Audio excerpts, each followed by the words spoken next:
भजन कबूतर तो आपने बहुत देखे होंगे, माशाल्लाह माशाल्लाह। कबूतर देखें, इसका पर चेक करें, 11 पर वाला पट्टा है उस्ताद जी।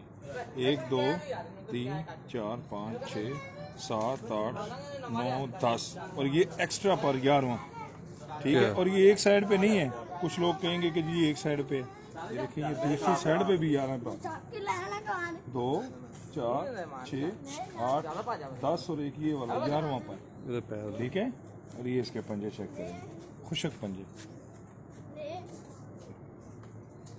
तुम चेक करो, बैलेंस चेक करो माशाल्लाह। ये पीर साहब के घर का पट्टा है जी।